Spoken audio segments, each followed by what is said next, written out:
Scratch golf. We all want to play it. We envy people who play it. Let's talk about how we can get you to a scratch player as soon as possible. For those of you who don't know me, my name is Trey Buchanan. I am a plus 3 handicap based out of the Sacramento region, and I wanted to put together this guide on how you can learn to play better to get to be a scratch player. So without further ado, let's hop straight in. So there's 4 distinct categories we're going to want to look at. First is distance. The second is iron play, greens and reg.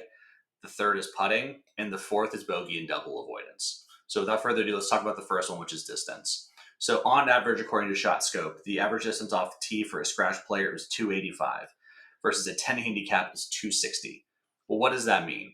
Okay, if you go to a scratch player and they're hitting 285, that means they're going to be closer to the green. They're going to have less club in, which means if they have less club, they're going to have a closer dispersion on their actual iron shot or wedge shot into the green. So theoretically, they should hit more greens and reg because they're further down there. Pretty simple, right? In practice, yes. But ultimately, when you're talking about distance, you're also talking about avoiding hazard, avoiding bunkers, avoiding OB. And so it's really important not just to hit the ball further, but also to hit the ball in play, right? So, distance without hitting in play doesn't help anyone. So ultimately, if you're going to try to go for scratch, there's a couple ways to increase your distance. The first is going to be going and getting lessons and looking at swing issues, right? The coach can tell you, hey, you have this, sort of power vacuum here. If we fix this, you should be able to hit the ball further. That's one way to do it. The second thing to do is to go into the gym, right?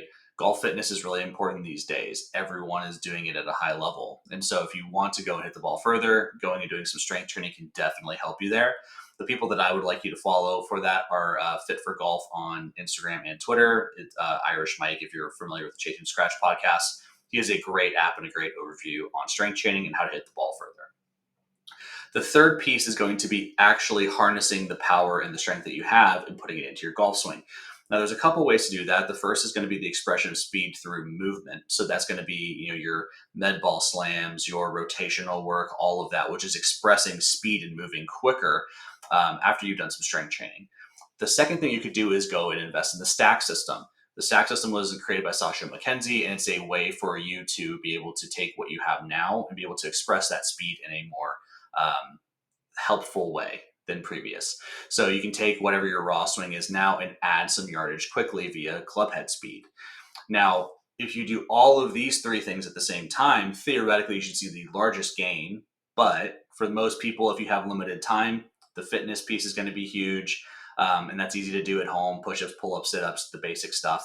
And if you're already doing that, maybe going to a more golf-specific plan could be helpful.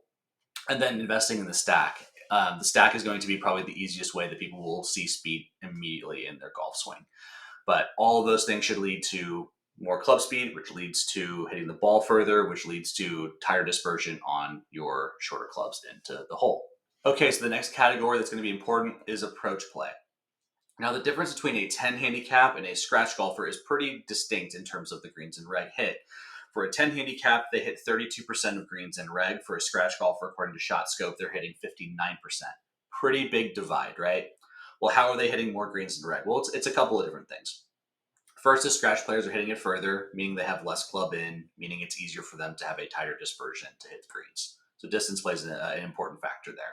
The other thing as well is that they're probably more consistent with their golf swings. Their left and right are going to be tighter in terms of dispersion, and their long and short is going to be tighter in terms of dispersion. So that's going to be important as well. So how do we improve that? Well, there's 2 things to do here. One is that choosing your targets and actually doing good course management can actually help you besides making any swing changes. So if you're not aiming for the middle or the fat part of the green as a higher handicap, you should start doing that immediately. You gain nothing by going for pins. You're not going to make a ton of birdies. On average, a scratch player makes 1.2 birdies more per round than a 10 handicap. That's essentially 1 birdie per round. That doesn't make that much of a difference, and that's going to be important. The next thing you're going to want to do is you're going to want to go and get lessons and improve your dispersion left to right. So that'll be, face to path, making sure you're consistent with the face to path. For those of you who aren't aware, face dictates start line, path relative to face dictates the shape of the ball. So by getting that face to path tight and more consistent, you'll be able to accurately predict more on the left to right side how far things are going. Now, the lessons on that side will also help with the long and short, because if you have a 25-yard gap where you can hit your 5-iron, that's not going to be helpful if you're going to be long or short of the green all the time. And so how do you fix that? Well, typically what you have with the long and short is either one of two things, either delivery issues in terms of contact, or delivery issues in terms of changing speed, changing loft, and dynamic loft that impact. If there's a large variance in those things, you're going to have large variance in distance dispersion too. So you'll have to clean that up in order to be able to hit the ball more on the green more often. But lessons can definitely help that. And then on top of that, having better course management, going for the fast side of the green will also help in terms of greens and reg. The next aspect we need to talk about is putting. Now, a 10 handicap, according to ShotScope, is going to three putt 7% of the time. So almost 1 out of every 10 times they're on the green, they're going to three putt, right? That's not very good.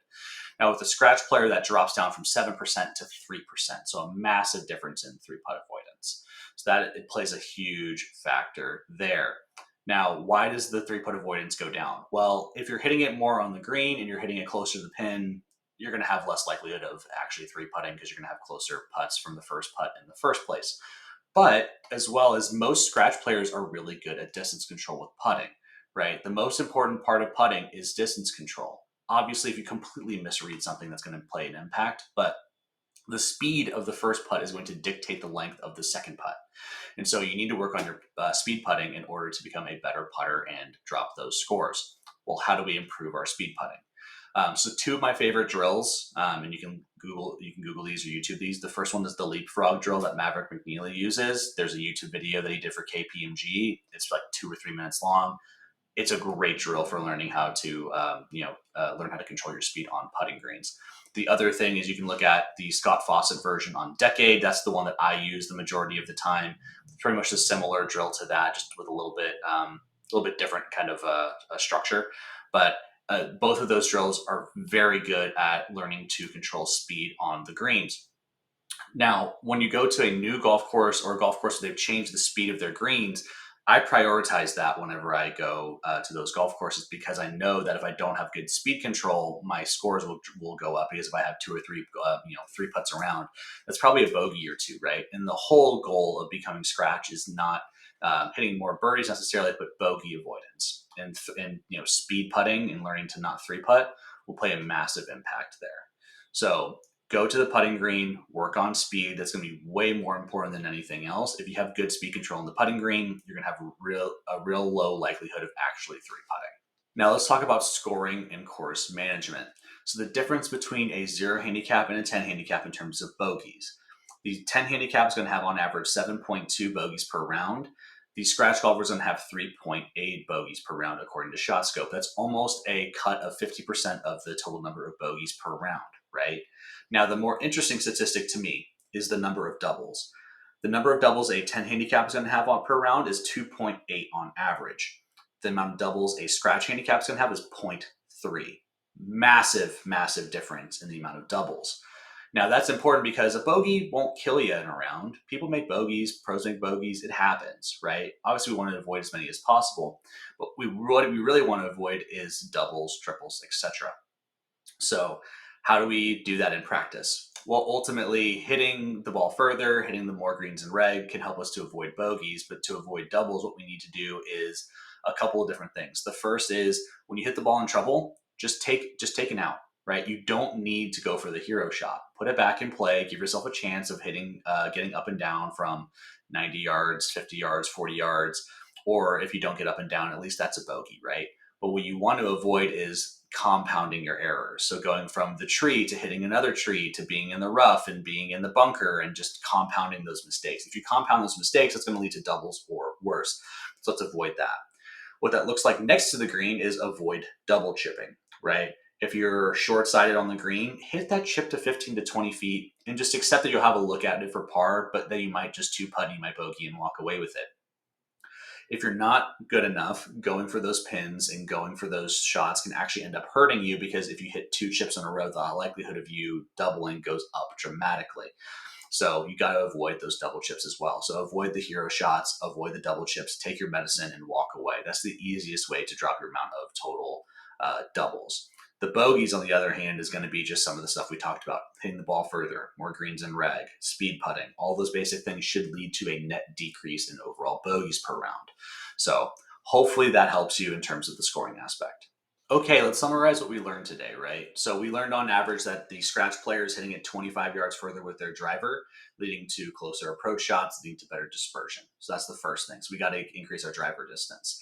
The second thing is the greens and reg are almost double for a scratch golfer what a 10 handicap is. How do we improve those greens and reg? Well, we work on getting tighter dispersion via lessons. We hit the ball further so we have less club into these holes, and we aim for the fat part of the green. We do all of those things, we end up cleaning up, hitting more greens and reg, and have more opportunities to make pars and birdies, etc.